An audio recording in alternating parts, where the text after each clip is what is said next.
بسم اللہ الرحمن الرحیم۔ رانا سہیل گلوبل پلس کے پلیٹ فارم سے حاضر ہے۔ بڑا شور ہے جی پاکستان کے اندر کہ خان صاحب نے NRO مانگ لیا۔ وہی NRO جو یہ کہا کرتے تھے کہ یہ مجھ سے NRO مانگ رہے ہیں، یہ مجھ سے، وہ خیر خان صاحب نے بھی وہ اپلائی کر دیا۔ وہ کیا ہے اس پہ آگے چل کے میں بات کرتا ہوں۔ چائنا نے، بھارت نے اور امریکہ نے پاکستان کی حکومت کو مبارکباد کے پیغامات بھجوا دیے ہیں۔ دوسرے لوگوں نے تو پہلے بھجوا دیے تھے۔ تو جو لوگ میٹر کرتے ہیں، جن کے ساتھ ہمارے تعلقات میٹر کرتے ہیں، کس طرح سے میٹر کرتے ہیں، ہماری سیاسی صورتحال اور ہماری جغرافیائی صورتحال اور ہماری معاشی صورتحال ان تین ملکوں کے ساتھ بہت زیادہ ڈیپینڈنٹ ہے۔ چائنا، امریکہ اور بھارت، ان تینوں نے مبارکباد کے پیغامات بھیج دیے ہیں۔ یہ وہی امریکہ ہے اور وہی نریندر مودی ہے۔ نریندر مودی کے بارے میں کہا جاتا تھا کہ یا اللہ نریندر مودی الیکشن جیت جائے۔ پچھلے الیکشن میں خان صاحب کہا کرتے تھے کہ یا اللہ نریندر مودی الیکشن جیت جائے، اور جب وہ الیکشن جیت گیا، الیکشن جیتنے کے بعد اس کے ساتھ کشمیر کا سودا بھی ہو گیا، سب کچھ ہو گیا، تو اس کے بعد یہ مکر گئے انہوں نے۔ بہرحال آپ بھی پروپیگنڈا سن لیں گے کہ نریندر مودی کی مبارکباد آنے کے بعد اب یہ شہباز شریف یا موجودہ حکومت کے خلاف پروپیگنڈا کرنا شروع کر دیں گے، وہی لوگ جو پہلے یہ دعائیں کیا کرتے تھے کہ اس کی حکومت جیت جائے۔ نریندر مودی کے علاوہ جناب وہی امریکہ جس کے ساتھ تعلقات خراب کر دیے تھے، کبھی سائفر لکھا، کبھی نہیں لکھا، کبھی امریکہ انوالو ہے، کبھی امریکہ انوالو نہیں ہے، اسی روڑے میں ڈالے رکھا خان صاحب نے۔ اور اب اسی امریکہ نے جناب موجودہ حکومت کے ساتھ، کیونکہ انہوں نے کوئی بھی حکومت ہے انہوں نے ساتھ مل کر کام کرنا ہوتا ہے، انہوں نے پیغام بھیج دیا۔ اور سب سے بڑی خوش آئند بات یہ ہے کہ عین اس وقت جب یہ اوتھ ٹیکنگ سیریمنی ہو رہی تھی اور اس کے بعد اسمبلی کا سیشن ہوا، تو اس کے اندر ہی اسمبلی کا سیشن جاری تھا، تو اسی وقت جناب چائنا کی مبارکباد آ گئی۔ یہ کوئی سمبولک چیزیں نہیں ہیں، یہ پریکٹیکل چیزیں ہیں۔ چائنا کے بہت بڑے اسٹیک ہیں گوادر کے اندر بھائی۔ اگر آج گوادر ہوتا، پچھلے خان صاحب نے ہمارے 4.5 سال ضائع نہ کیے ہوتے عمران خان صاحب نے، تو آج ملک ہمارا بہت ترقی کر چکا ہوتا۔ آپ کو پتہ ہے کہ جناب علی یہ جو ہمارا ٹال پلازا ہے، راوی کا پل ہی لے لیں، کسی اور چناب کا پل لے لیں، دوسرے پل لے لیں، حیدرآباد سکھر والا لے لیں، یہاں پر جو ٹال لیتے ہیں کتنے کتنے بلینز کا ہوتا ہے وہ۔ تو یہ جو گوادر والا جو بن رہا تھا، پتہ بات ان کو کتنا ٹال ملنا تھا پاکستان کو، کتنا یہاں سے سرمایہ آنا تھا پاکستان کو۔ اس کے علاوہ ہماری قرض و رسد کتنی زیادہ امپروو کر جانی تھی، ایکسپورٹ کتنی امپروو کرنی تھی ہماری۔ لیکن یہ تو خیر ڈیلیبریٹلی کیا گیا تھا، چھوڑیں ان قصوں کو۔ اچھا جی، اب ایک اور چیز جس کے اوپر بات کرنا چاہوں گا کہ محمود خان اچکزئی کا جو پلاٹ ہے، کیا حکومت کو ابھی نظر کیوں آیا ہے؟ پچھلے کئی سالوں سے ان کے پاس ہے، جب حکومت میں ہوتے تھے یا حکومت کے ساتھ تھے، پچھلی بھی PDM میں یہ ساتھ تھے یا اس سے پہلے، اس وقت کسی کو نظر نہیں آیا یہ اچکزئی کا پلاٹ؟ یہ اس طرح کی حرکتیں کیوں کرتے ہیں؟ اور دوسرا یہ اپنا جو ہمارا اسد طور صاحب ہے، کیا وہ پہلی بار بولے ہیں کسی کے خلاف؟ پہلے بھی بولتے تھے، ابھی کیوں انہیں پکڑا گیا ہے؟ ابھی ان کا ریمانڈ پہ ریمانڈ کیوں لے رہے ہیں؟ اور دوسرا آپ کہہ رہے ہیں جو انہوں نے کہتے ہیں کہ سیل فون دے دیں۔ بھائی سیل فون مانگنا یہی ہے کہ آپ کسی رپورٹر سے اس کی ڈائریکٹری مانگ لیں، ٹیلی فون ڈائریکٹری، کسی رپورٹر سے اس کے نوٹس مانگ لیں، کسی رپورٹر سے اس کے سیکریٹ ڈاکومنٹس مانگ لیں، اس کے سورس کے جناب عالی معلومات مانگ لیں، تو وہ کس طرح آپ کو ٹیلی فون دے سکتا ہے؟ جبکہ انٹرنیشنل لاء کے مطابق اور پاکستانی قانون کے مطابق آپ کسی بھی رپورٹر سے اس کا سورس نہیں لے سکتے۔ تو اسد طور کے جتنے بھی سورسز ہیں، ظاہر ہے میرے پاس اگر فون ہے یا آپ کے پاس فون ہے، آپ کے تمام ملنے والوں کے اس کے اندر نمبر ہیں، اس کے اندر آپ کی نوٹ بک بھی ہے، اس کے اندر آپ کے نوٹس بھی ہیں، اس کے اندر آپ کی ای میلز بھی ہیں، آپ کا پوری لائف ہسٹری اس کے اندر ہے۔ تو ایک رپورٹر سے آپ وہ چیزیں مانگ رہے ہیں جو کہ رپورٹر کا استحقاق ہے کہ وہ آپ کو نہ دے۔ تو صاحب اختیار لوگوں سے گزارش ہے کہ وہ اس بارے میں بھی کچھ سوچیں۔ زبردستی کا کرٹیسزم کیوں کروا رہے ہیں آپ اپنے اوپر؟ تو یہ نہیں ہونا چاہیے، کسی بھی رپورٹر سے نہیں لینا چاہیے جناب، نہ ہی دینا چاہیے۔ اور وہ پابند نہیں ہے اور یہ یاد رکھیں اگر اسد طور کے خلاف فیصلہ آتا ہے تو انٹرنیشنل آرگنائزیشنز آ جائیں گی جرنلزم کی یہاں پہ سامنے، پھر آپ کے پاس کچھ نہیں بچے گا۔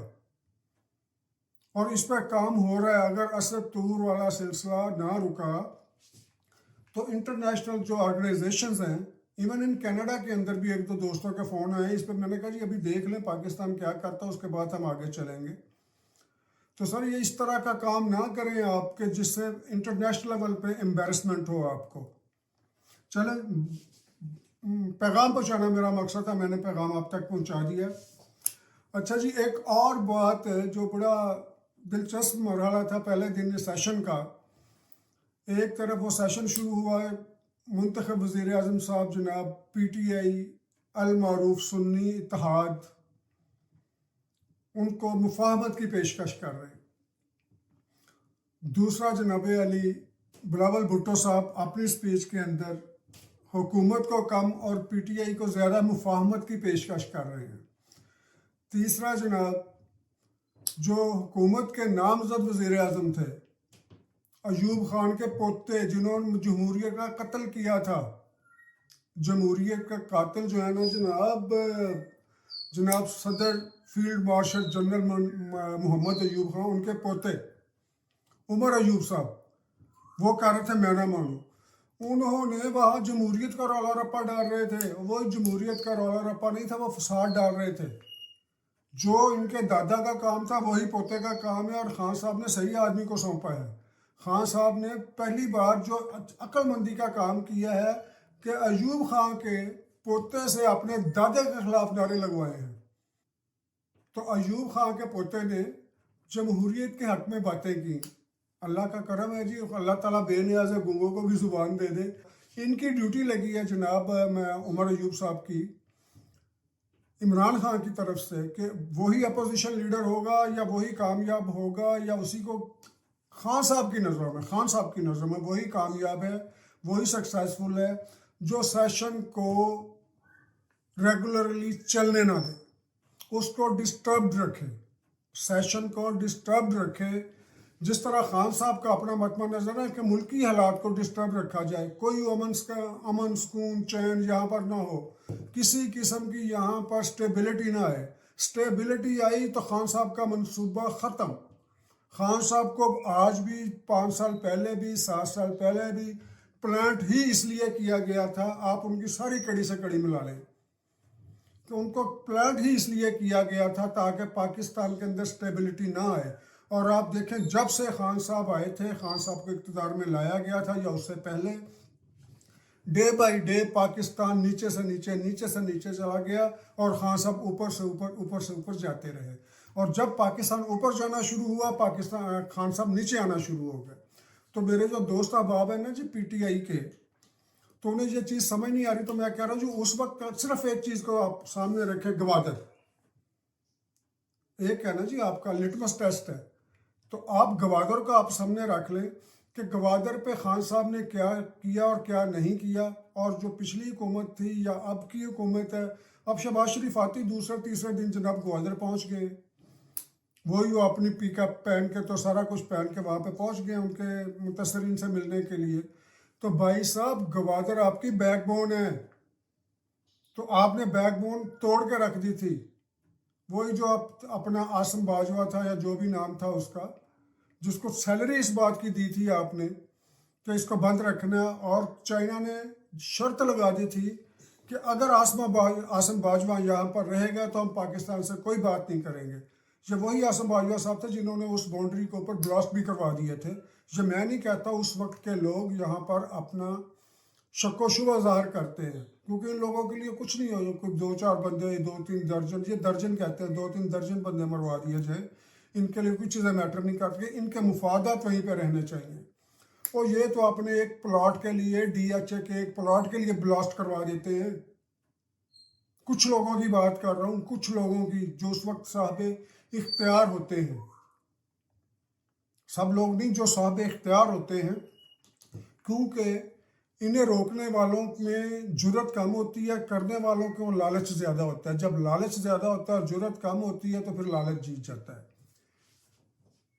اب میں بات کرتا ہوں جناب علی اس تحریری قسم کا جو انہوں نے NRO مانگا ہے حکومت سے. یہ تحریری NRO کیا ہے؟ یہ تحریری NRO جناب پہلے تو کہتے تھے نا بلاول بھٹو یہ مفاہمت کر رہے ہیں، یہ جناب یہ ممٹی پہ چڑھے ہوئے تھے کہ ہم نے بات ہی نہیں ماننی. تو اب اسد قیصر صاحب جو سابق سپیکر ہیں، جنہوں نے بڑا آؤٹ آف وے جا کے عمران خان کو سپورٹ کیا، اور جو مولانا فضل الرحمان کے گھر پہ بھی چلے گئے، جسے یہ ڈیزل کہتے لے، جن کو غیرانی طور پر انہوں نے سارا کچھ اس وقت عمران خان کو بھی سپورٹ کرتے رہے. یہ کس منہ سے گئے تھے؟ اسی منہ سے گئے تھے. یہ تو بشرم، اتنے لوگ بشرم ہیں، وہ مولانا ڈیزل جسے کہتے رہے، اس کے جا کے پاؤں میں بیٹھ گئے. اور جس اسمبلی کو یہ نہیں مان رہے، یہ دھاندلی والی حکومت ہے، سارا کچھ اسی حکومت کے اندر جناب 13 ممبر کا انہوں نے ایک ریزولوشن سائن کروایا ہے عمران خان کے حق میں کہ عمران خان کو رہا کیا جائے، بشرا بی بی کو رہا کیا جائے، شاہ محمود قریشی کو رہا کیا. یہ شاہ محمود قریشی کا تو ویسے ہی سال لگا دیا نا انہوں نے، وہ ویسے ہی اسٹپنی کے طور پر لگا دیا تاکہ ہمیں اعتراض نہ ہو کہ خان صاحب کی یہ NRO مانگ رہے ہیں. ہم تو سب کے لیے مانگ رہے ہیں، لیکن یہ بتا دوں اگر سب کے لیے مانگ رہے ہوتے تو 9 مئی والے ان بیچاروں کو بھی ورکرز کو مانگتے جنہیں آپ نے گمراہ کر کے وہاں پہ بھجوا دیا تھا انسٹالیشن کو آگ لگانے کے لیے، تباہ کرنے کے لیے. ان کے لیے تو آپ نے NRO نہیں مانگا، خان صاحب کے لیے NRO مانگ رہا ہے. اور بھائی خان صاحب کا NRO ریڈی ہے. خان صاحب کو کوئی مائی کا لال نہ پاکستان میں روک سکتا نہ کہیں اور روک سکتا ہے. امریکہ کی کیا ضرورت ہے کہ امریکہ خان صاحب کے خلاف کنسپریسی کر دے؟ اور جو امریکہ کے بھی بھائی باپ ہیں نا خان صاحب کے ساتھ، وہ ہیں. اتنا کہتے نہیں کافی ہے، امریکہ کا بھی جو بھائی باپ ہے نا خان صاحب کا سپورٹر وہ ہے. خان صاحب کو کچھ نہیں ہو سکتا. اگر خان صاحب کو جیل میں رکھا گیا تو ان کی ڈیفنس کے لیے رکھا گیا ہے، نہیں تو 8 کمروں کا مکان، 8 کمروں کا محل جیل میں نہیں ہوتا کسی کے پاس. جا کے جیل دیکھنی تو دوسرے جیل والوں سے پوچھ لیں ان کے ساتھ کیا سلوک ہو رہا ہے اور خان صاحب کے ساتھ کیا آسائشیں ان کو دی گئی ہیں. اس موضوع پہ بات کرنے کے لیے اور بھی بہت سے لوگ ہیں، میں اس پہ بات نہیں کرتا، لیکن میں یہ کہہ رہا ہوں کہ جو انہوں نے پیٹیشن دی ہے وہاں پر قرارداد جسے کہتے ہیں، جی قرارداد منظور کی جائے اسمبلی سے کہ خان صاحب کو رہا کیا جائے. تو اس کا مطلب آپ نے NRO مانگ لی. اور خان صاحب نے ویسے بھی 2-4 دن پہلے پیغام بھجوایا تھا کہ میں تمام سیاسی جماعتوں سے، حکومت سے مذاکرات کرنے کے لیے تیار ہوں بشرطے کہ مجھے پہلے رہا کیا جائے. خان صاحب حکومت پاگل نہیں ہے، اسٹیبلشمنٹ پاگل نہیں ہے، وہ چلے گئے جن کو آپ بیوقوف بناتے رہے. یہ سارا کوئی PTI والے نہیں ہے کہ آپ کی باتوں میں آ جائیں.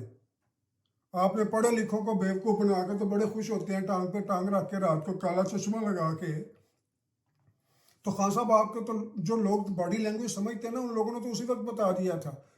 جب آپ رات کو بھی کالا چشمہ لگا کے بیٹھا کرتے تھے نا، لوگوں نے اس وقت بتا دیا تھا. انہوں نے کہا جو ہسٹری میں دیکھیں، سائیکالوجی میں دیکھیں، اس کے علم کے مطابق یہ کون لوگ ہوتے ہیں جو ہر وقت آنکھیں چھپا کے رکھتے ہیں، آنکھ ملا کے بات نہیں کر سکتے یہ لوگ. اور یہ کیوں کرتے اس کی دیگر وجوہات ہیں، میں اس پہ بات نہیں کرتا، نہ ہی یہ کوئی پرسنل بات ہے کسی کی. اچھا جی، وہ بات کر رہا تھا، انہوں نے کہا کہ جناب علی ہمیں خان صاحب کو رہا کیا جائے. بھائی جب آپ اس طرح کی پیٹیشن دیتے ہیں نا تو اس کا مطلب ہے کہ آپ نے وہ ساری چیزیں منظور کر لیں جس کو ہم کہتے ہیں نا مرسی پیٹیشن. آپ کو یہ شاید علم نہیں ہے کہ اسد قیصر صاحب اور میرے وکلا حضرات جو آپ عمران خان کے ساتھ ہیں، ہمیں پتہ ہے جب یہ قرارداد منظور نہیں ہوگی، جب یہ قرارداد منظور نہیں ہوگی اور خان صاحب ہو جائیں گے پریشان. جب پریشان ہو جائیں گے تو اندر سے ہی وہ حسب عادت اسد قیصر کو کہہ دیں گے اس نے بغیر پوچھے وہاں پہ قرارداد دے دی، مجھ سے پوچھا ہی نہیں اس نے، میں اسد قیصر کو یہ کرتا ہوں، میں وہ کرتا ہوں، میں اس کو ڈیموٹ کر دیتا ہوں، وہ کر دوں گا. اس طرح کے ڈرامے بازیاں کرتے ہیں، خود ہی بھجوا دیتے ہیں، بندہ خود ہی کہتے ہیں میں نے تو نہیں کہا تھا. اسد قیصر صاحب کا یہ قرارداد دینا ان کا اس بات کا ثبوت ہے کہ انہوں نے عمران خان کی کمزوری مان لی، اس لیے تو قرارداد لے کے آئے ہیں. اور دوسرا ان کو یہ بھی علم نہیں، اسد قیصر صاحب آپ کو کس نے اسپیکر بنا دیا، کہ کوئی بھی کنوکشن اسمبلی سے پاس ہو کے ختم نہیں ہوتی. آج خان صاحب ہیں کریمنل چارجز، ان پہ کوئی پولیٹیکل چارجز نہیں ہیں، ان پہ سارے کوئی چوری کے، کوئی اس کے، کوئی اس کے، سچے یا جھوٹے یہ الگ بات ہے. ان کے اوپر کنوکشن ہے. اب کنوکشن ہونے کے بعد یہ کیبنٹ جو ہوتی، کنوکشن ہونے کے بعد کیبنٹ منظوری دیتی ہے، صدر معاف کرتا ہے، کیبنٹ جب منظوری دیتی ہے تو اس کے اندر آتی ہے مرسی پٹیشن۔ جب مرسی پٹیشن آتی ہے، مرسی پٹیشن کی سب سے پہلی شرط یہ ہوتی ہے، آپ کے علم کے لیے اسد کیسر صاحب، سپیکر صاحب، کہ اس کے اندر سب سے پہلے آپ اعتراف جرم کرتے ہیں کہ مجھ سے یہ گناہ سرزد ہو گیا، میں اس کی معافی مانگتا ہوں، لہٰذا اب مجھے رحم کیا جائے، مجھ پہ رحم کیا جائے، جسے کہتے ہیں رحم کی اپیل۔ پھر وہ کیبنٹ یا پرائم منسٹر بھیجتے پریزیڈنٹ آف پاکستان کو، پریزیڈنٹ آف پاکستان وہاں پر پارڈن سیک کرتے ہیں، وہاں پر معافی مانگتے ہیں، اور معافی مانگنے کے بعد ان سے صدر صاحب ان کی معافی دیں یا نہ دیں۔ تو اسد کیسر صاحب، آپ نے خان صاحب کا این آر او دے دیا، اور خان صاحب کا این آر او آج سے نہیں ہے، خان صاحب کا این آر او ان کی جیل میں جانے کے 3 ہفتے بعد ہی انہوں نے مانگنا شروع کر دیا تھا، جب یہ بھی شرط رکھتی تھی کہ مجھے انگلینڈ بھیج دیا جائے، میں برطانیہ جانے کے لیے تیار ہوں۔ لیکن اسٹیبلشمنٹ اتنی پاگل نہیں، انہوں نے کہا یہ جیل میں بیٹھ کے بندہ ہمیں نہیں ٹکنے دیتا، برطانیہ جا کے ہمارے ساتھ کیا کرے گا۔ اور خان صاحب کو ایک ہنر آتا ہے، وہ یہ ہنر ہے کہ یہ کالے کو سفید اور سفید کو کالا کر کے منوانا جانتے ہیں۔ اتنا پراپیگنڈا خان صاحب کرتے ہیں کہ اگر خان صاحب آج کسی بات کے اوپر کر دیں جناب علی پراپیگنڈا، ان کے پورے مرید اس کو مان لیں گے۔ وہ ہے نا اپنا پیر شف، وہ تو خان صاحب کا پاس کو بھی نہیں ہے، وہی پیر شف جس کو اپنا اقرار الحسن نے اپنا یعنی کہ ریویل کر دیا کہ جناب علی شخصیت کیا ہے، اس کے پیچھے لگنے والے لوگ یا خان صاحب کے پیر شف تو چیز ہی کو نہیں ہے۔ خان صاحب بہت بڑے پیر شف ہیں، اور ان کی بات کو بہت زیادہ مانا جاتا ہے، اس لیے اسٹیبلشمنٹ کو پتہ ہے کہ ہم خان صاحب کی کسی بات میں نہیں آنا۔ بہرحال اپنے ملک کے لیے دعا ہے، اپنے ملک کی ترقی کے لیے دعا ہے، اور ہم ہر اس آدمی کو برا سمجھتا ہوں، میں ذاتی طور پر، جو پاکستان کی ترقی کے خلاف ہے، بے شک وہ بلا واسطہ ہے یا بالواسطہ ہے، بے شک وہ ٹرکی ہے یا بے شک وہ سٹریٹ ہے، جو بھی پاکستان کے خلاف ہے ہم اس کے خلاف ہیں۔ اس کے ساتھ ہی اجازت دیجیے، اللہ حافظ۔